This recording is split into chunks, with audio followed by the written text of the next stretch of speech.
마가렛 미드라고 하는 유명한 인류학자가 프랑스 역사를 연구를 하다가 특이한 점 하나를 발견합니다.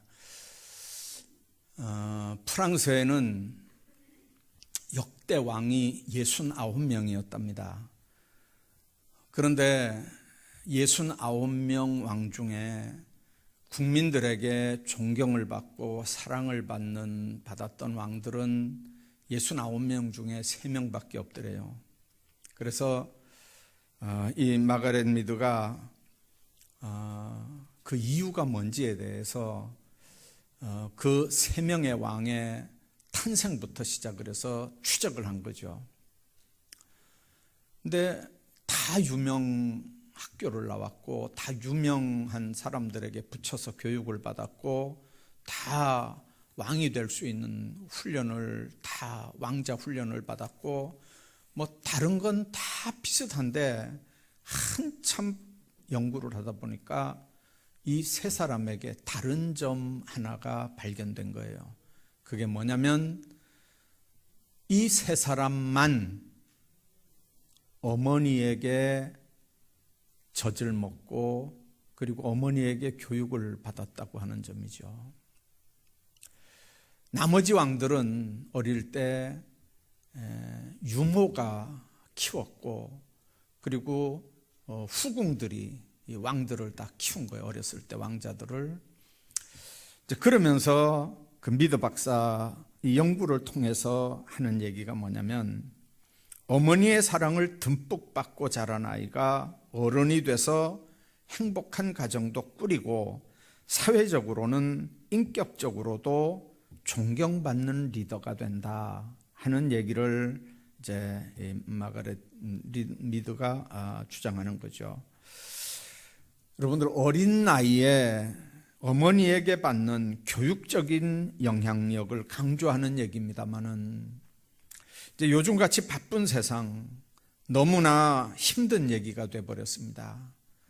걸음마만 하면 유아원에 맡기고 유치원에 맡기고 이제 부모는 엄마는 맞벌이를 해야 살아가는 이제 이런 이 각박한 세상에서 이 어머니에게 유아 시기를 맡기라고 하는 요구는 좀 요즘 같으면 어려운 요구일 수 있습니다. 이제 그러나 지금도 유대인 가정은 아무리 피곤하고 바빠도 자녀들과의 교통을 최우선으로 삼습니다. 그들은 돈 버는 게 우선이 아니고 자녀들을 말씀으로 똑바로 교육시키는 게 우선인 그런 가치관을 가진 나라입니다. 그들이 식탁에서 이 자녀들과 나누는 대화 일부가 소개가 된 적이 있습니다. 이제 식탁에서 저녁에 부모님들과 아이들이 이렇게 나누는 대화입니다. 아버지가 그 아이들에게 동화를 얘기해 줍니다. 동물 중에 가장 간교하기로 유명한 여우가 어느 날 바닷가에 갔단다. 물속을 들여다보면서 이 여우가 물고기들에게 이렇게 얘기를 했어. 물고기 여러분, 바닷속은 얼마나 위험합니까? 무태 올라와서 우리와 함께 삽시다.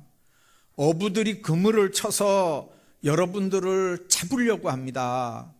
큰 물고기들이 여러분들을 삼킬 수도 있습니다. 그러니까 우리와 함께 육지에 올라와서 삽시다. 육지에는 그런 걱정할 필요가 없습니다. 그 소리에 겁을 먹은 이 물고기 대표들이 모여서 회의를 시작했답니다.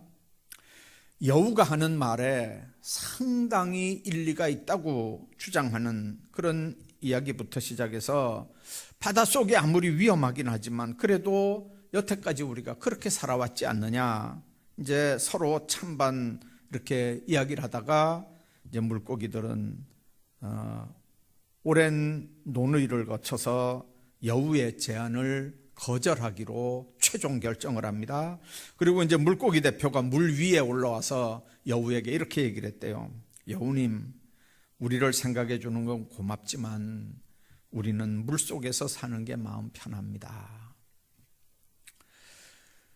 자, 이렇게 이제 동화를 아이들에게 얘기를 해주고 아버지가 이렇게 질문을 한대요. 물고기가 뭇에 올라오면, 육지에 올라오면 어떻게 되는 거지? 그러니까 아이들이 이야기를 여태 듣고 이제 저녁을 같이 먹고 했던 아이들이, 물고기가 육지에 올라오면 헤엄을 못 쳐요. 물고기가 육지에 올라오면 말라 죽어요. 물고기가 육지에 오면 여우한테 잡혀 죽을 수도 있어요. 뭐 이제 이런 얘기들을 다 하게 하고 아버지가 마무리를 이렇게 한대요. 그렇단다. 유대인은 하나님의 자녀들이란다. 세상에 어떤 유혹이 있더라도 하나님을 떠나면 죽는단다.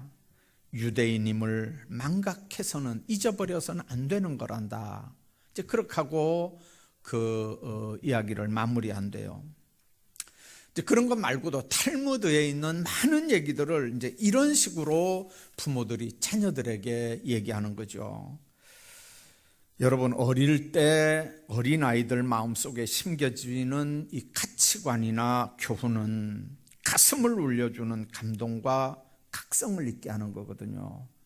참 무서운 교훈입니다. 이렇게 해서 유대인은 유대인으로서의 신분과 정체성을 떠날 수 없다는 걸 아예 어릴 때부터 마음속에 심어주는 겁니다. 작은 나라 이스라엘이 전 세계에 강한 영향력을 주고 사는 이유가 바로 이 가정에서부터 시작이 되는 겁니다. 이제 5월은 가정의 달입니다. 가정의 중요성이 어느 때보다 강조돼야 하는 시대에 우리가 살고 있습니다. 우리 대한민국이 지식적인 수준은 세계적인 수준입니다. 물질적으로는 어느 때보다 풍성합니다. 세계 13위의 경제 대국이라고 하니까 대단한 거거든요. 그런데 자살률은 세계 1위입니다. 이혼율도 세계 1위입니다. 50%가 넘었다고 얘기를 합니다. 그 말은 2명 결혼하면 1명은 이혼한다는 뜻입니다. 여러분들, 돈이 없고 지식이 없어서 자살을 하고 이혼을 하나요? 가치체계가 혼란스러워서 이런 일들이 생기는 겁니다. 사회윤리학자들의 말은 이 모든 현상들의 근본 뿌리는 가정 문제에서부터 비롯된다는 거거든요. 그래서 아주 분명하게 이야기합니다. 문제 부모가 있을 뿐 문제아는 없다는 거예요. 오늘 본문의 디모데 아버지 헬라인이었는데 디모데가 어렸을 때 돌아가셨습니다. 그래서 어렸을 때부터 디모데는 어머니의 훌륭한 신앙교육을 받았고 외조모의 신실한 신앙교육을 통해서 지도자적인 성품을 양육받았고 이제 결국은 사도 바울의 뒤를 이어서 초대교회를 책임지는 아주 큰 목회자가 된 거죠. 우리 가정에서 자녀들이 훌륭한 신앙인으로 또는 나라와 민족 앞에 쓰임받기를 원하는 자녀들로 성장시키기를 원한다면 오늘 본문이 가르치는 훌륭한 지도자를 양육하는 몇 가지 방법에 관심을 가져야 합니다. 첫째는 자녀들을 경건 훈련을 시켜야 됩니다. 오늘 5절에 바울은 디모데를 생각할 때 거짓 없는 믿음을 생각합니다. 이 헬라어의 거짓이라고 하는 단어는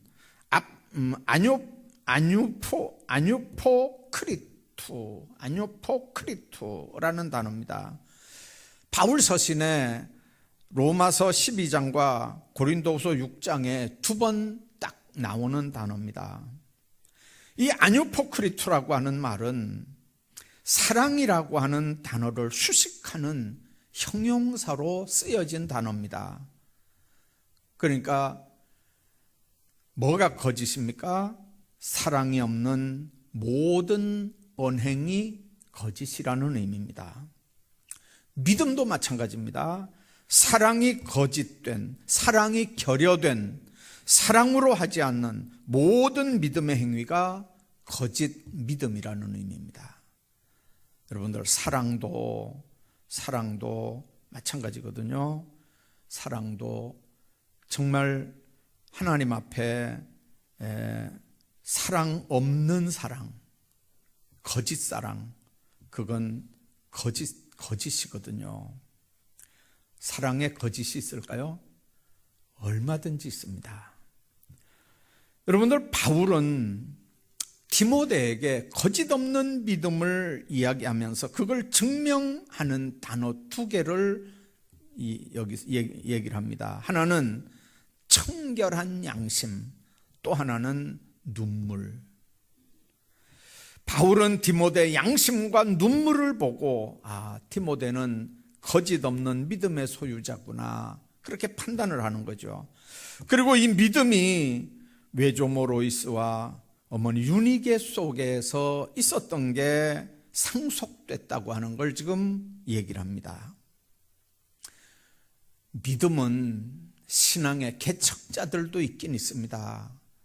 윗대가 안 믿는데 중간에 복음을 받고 예수 믿기 시작한 신앙의 당대 개척자들도 얼마든지 있지만, 여러분들, 유대 나라 같은 경우는 많은 경우에 다 믿음을 상속받는 거거든요. 부모가 비양심적이고 사랑도 없는 형식적인 신앙을 가지는데 그걸 보고 듣는 자녀들이 신실한 신앙을 갖는다는 건 유대 나라에서는 불가능한 일입니다. 부모들이 눈물로 기도하고 말씀으로 양육을 해도 내 자녀들이 바른 신앙생활하며 살기가 얼마나 힘든 세상입니까 지금. 그러므로 내 자녀들이 세상을 이기고 반듯하게 신앙인으로 자라기를 바란다면 부모들이 제단에 엎드려서 눈물로 기도하고 헌신하고 봉사하고 충성하는 그런 믿음의 본을 보이는 신앙의 모습들을 먼저 회복해야 합니다. 모세는 우리가 아는 대로 애굽 나라의 통치하에 곧 죽을 수밖에 없는 운명이었지만 어머니 요게베스의 지혜로 왕궁에서 왕자로 성장을 하게 됩니다. 교육학적으로 볼 때 모세가 이스라엘의 지도자가 될 수 있었던 건 뭡니까? 어렸을 때 그를 위해 기도하고 교육했던 어머니 요게벳의 경건 훈련이 자산이라고 보는 겁니다. 요한 웨슬레 뜨거운 신앙적인 체험과 지구를 두 바퀴 반이나 돌 만큼 영국과 미국을 다니면서 복음을 전했던 그 열정, 어릴 때부터 철저히 준비되고 훈련시켰던 어머니 수산나의 귀한 신앙과 교육 덕분이었습니다. 수산나는 19명의 자녀를 낳았고 그 19명의 자녀들을 모두 하나같이 말씀으로 철저하게 훈련시켰던 믿음의 어머니였던 걸 우리가 압니다. 세기의 탕자라고 하는 어거스틴을 여러분들 기억하시죠? 그 탕자 어거스틴을 성자로 회심시킨 건 어머니 모니카의 눈물 어린 기도 때문이라고 하는 거 우리가 너무 잘 알고 있습니다. 그런데 바울 이후에 모든 조직 신학을 집대성한 최고의 신학자가 누구냐면 바로 이 어거스틴입니다. 여러분들 책자에서 아우구스티누스라고 그렇게 이렇게 표기되는 이름들이 요즘에 이제 많이 있는데 그게 우리가 아는 어거스틴이거든요. 그러니까 바울 이후에 모든 신학을 아주 체계화시킨 사람이 바로 그 탕자였던 어거스틴이었거든요. 오늘 본문의 디모데도 어머니와 외조모가 독실한 신앙을 가지고 그들의 믿음이 디모데에게 유산으로 상속이 되는 겁니다. 이 사람들 원래 유대교인들이었습니다. 바울이 1차 전도 여행 때 개종한 사람들입니다. 바울을 만난 후에 그들은 철저히 은혜 안에 사는 사람들, 하나님의 성전 중심으로 사는 경건한 신앙생활들을 했습니다. 열심히 성경 읽었고 열심히 기도했고 열심히 나가서 전도하며 봉사했습니다. 그 삶의 모습으로 디모데가 나타나는 겁니다. 여러분들, 우리 삶으로 자녀들에게 경건의 훈련을 시키는 그런 가정들이 다 되시기를 주의 이름으로 축복합니다. 자녀들을 말로만 훈련시킬 수 없습니다. 특별히 신앙 훈련은 부모들이 본을 보이고 부모들이 엎드려 기도하는 그런 가정에서 되어진다고 하는 걸 명심하셔야 됩니다. 뿐만 아니라 윤리교육 철저하게 시켜야 됩니다. 기독교 윤리의 핵심은 얼마나 인간적이냐가 아니라 얼마나 하나님의 말씀 중심의 삶을 살려고 노력하느냐 하는 겁니다. 어려서부터 양심의 규범을 지킬 줄 알고 윤리적인 기준과 가치관을 가지고 사는 사람이어야 나중에 커도 훌륭한 지도자가 될 수 있습니다. 양심의 정도를 잃어버리고 도덕적인 관념이 없는 사람은 누구에게도 신뢰를 받지 못하게 되고 인간관계에서도 믿을 수 없는 사람이 되고 맙니다. 청문회를 여러분들 가끔 보시죠. 입장 곤란하면 모른다, 기억 안 난다, 그렇게 대답합니다. 그건 정치꾼들이나 몰입애들이 하는 말입니다. 여러분들, 부모들이 가정에서 자녀들에게 신실해야 됩니다. 혹 자녀들에게 잘못했다면 미안하다고 분명히 사과할 수 있어야 합니다. 그렇게 한다고 부모의 권위가 절대로 실추되지 않습니다. 남을 비평하고 공격하고 저주하는 모습을 보고 자라는 아이들은 성장했을 때 무의식적이라도 남을 비판하는 부정적인 인간이 되고, 부부 사이가 원만하지 못해서 손찌검이 오가고 폭언, 폭행을 하는 걸 보면서 성장한 자녀들은 성장해서 가정을 꾸려도 공격적이 되고 가정폭력이 재발된다는 걸 사회 심리학자들이 대형 사건들이 터질 때마다 입증하지 않습니까? 유대인의 혈통은 철저하게 어머니를 따릅니다. 유대인 어머니에게 태어나야 하고요, 유대인 어머니를 통해서 교육을 받고 성장한 자녀만 유대인이 됩니다. 아버지 혈통을 따르는 많은 나라들과는 다르죠. 그래서 유대인들은 어머니를 가정의 중심이요 인생의 스승으로 여긴다고 합니다.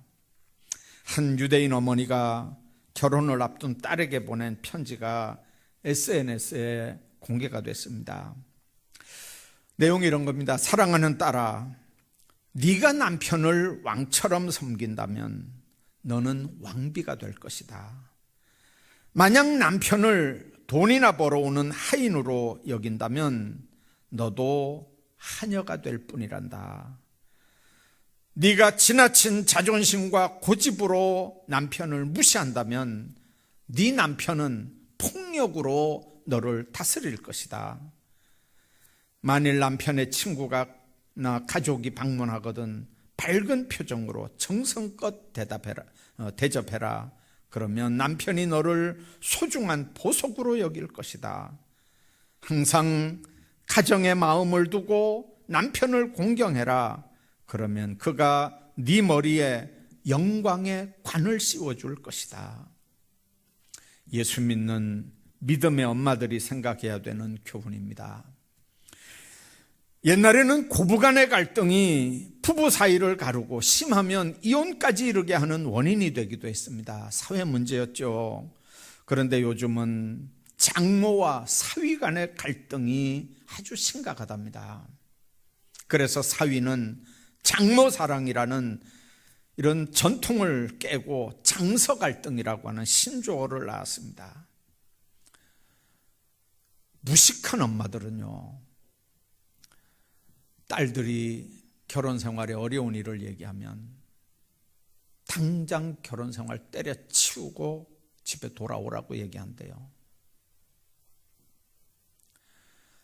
여러분들, 그렇게 말할 수 있는 엄마 밑에서 딸들이 뭔 교육을 받았겠습니까? 가정의 기본 단위는 부모 자식이 아니에요. 가정의 기본 단위는 부부관계라고 하는 걸 명심해야 합니다. 결국 윤리란 부모들이 자녀들에게 말로만이 아닌 좋은 본을 보임으로 가르칠 수 있는 교육입니다. 내가 교육할 자신이 없으면 교회 학교라도 잘 보내야 합니다. 그래서 사명감을 가진 교사들을 통해서 하나님의 말씀으로 교육을 받게 해야 되고, 신앙훈련을 받게 함으로 그 아이가 하나님도 똑바로 알고 섬기고, 부모도 똑바로 알고 효도하고, 사회에서도 신뢰받는 지도자로 성장해 나가는 거거든요. 가정교육도 안 되는 데다가 교회 학교까지 안 보내면 그 아이의 장래는 어떻게 되겠습니까? 뿐만 아니라 아이들에게 큰 꿈을 심어줘야 됩니다. 아메리카 대륙 발견한 콜럼버스 얘기 한번 했던 기억이 납니다. 만일 선원들의 투표에 의해서 항해를 했다면 대서양의 3분의 1도 건너지 못했을 거라고 하는 유명한 얘기가 있습니다. 선원들은 날마다 돌아가자고 주장합니다. 막 총을 빼서 콜럼버스를 막 겨냥을 하면서까지 배를 돌리려고 했거든요. 근데 콜럼버스는 계속해서 전진 명령만 내렸습니다. 콜럼버스는 지구가 둥글다고 하는 지식이 있었습니다. 항해의 기술도 물론 있었습니다. 반드시 이 방향으로 가면 반드시 신대륙이 나온다고 하는 믿음이 있었습니다. 그래서 전진할 수 있었고, 선원들은 무지와 의심 때문에 항해를 두려워한 거거든요. 우리 자녀들의 성공과 실패의 갈림길이 바로 여기에 있는 겁니다. 콜럼버스가 4차 항해를 마치고 이사벨 여왕에게 이런 편지를 보냈다고 그러잖아요. 내가 여러 신천지를 발견한 건 내가 가진 수학의 힘이나 항해술 때문이 아니라 나의 믿음 때문입니다. 여러분들 아까 얘기한 것처럼 그 믿음이 어디서 옵니까? 지식에서 옵니다. 그 믿음이 지식에 근거한 확신에서 오는 겁니다. 사람들에게 이런 믿음이 있으면 자연히 꿈이 생기는 거고요.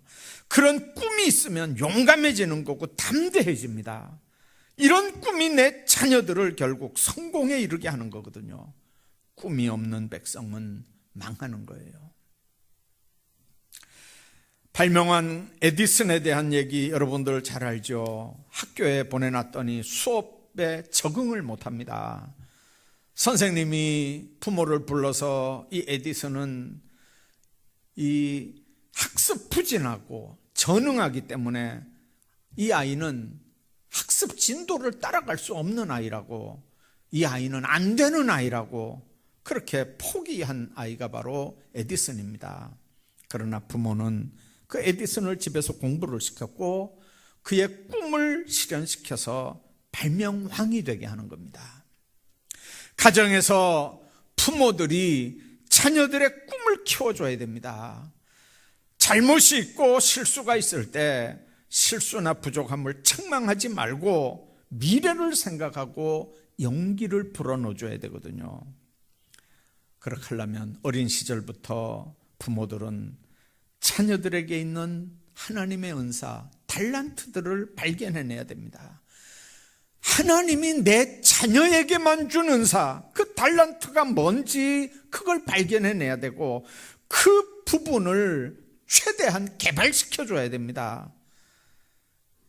여러분들 은사도 없고 달란트도 없는데, 예를 들어 그림 그리는데 달란트가 없는 아이를 이거는 세계 최대의 화가가 되게 하겠다고 그림 공부시킨다고 그 아이가 천재적인 화가가 될 수 있는 거 아니거든요.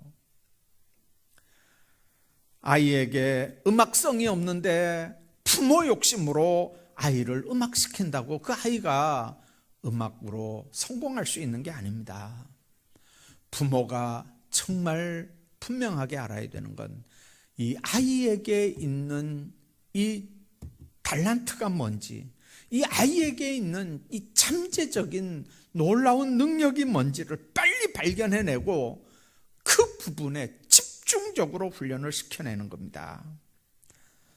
세계를 움직일 수 있었던 수많은 믿음의 사람들이다. 이 큰 꿈의 사람들이었고, 부모들은 그 자녀들에게 꿈을 가지게 하고 그 꿈이 실현되도록 최선의 삶을 살았던 사람들입니다. 이 믿음이 로이스에게도 있고 이 믿음이 유니게에도 있었습니다. 이 믿음이 디모데에게도 있게 된 겁니다. 이 땅에서 부모들이 신앙의 본을 보여주면서 경건의 훈련을 시켜서 내 자녀들이 위대한 신앙인으로 성장하게 해야 합니다. 세상적인 가치관이 아니라 하나님의 말씀에 순종하는 윤리를 철저하게 가르치고 무장시켜서 자녀들을 세상에 보내야 합니다. 세상 사람들이 다 손가락질을 해도 하나님 앞에서 담대할 수 있는 큰 꿈을 가진 사람으로 양육을 하고 그 꿈을 실현하도록 최선을 다해서 격려해 줘야 됩니다.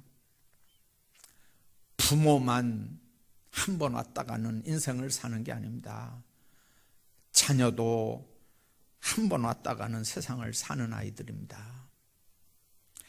정말 주님께 귀하게 쓰임받는 큰 기둥감들을 보면서 마치 어린 묘목을 다루는 심정으로 여러분들 자녀들을 하나님 앞에서 양육할 수 있기를 주의 이름으로 축복합니다.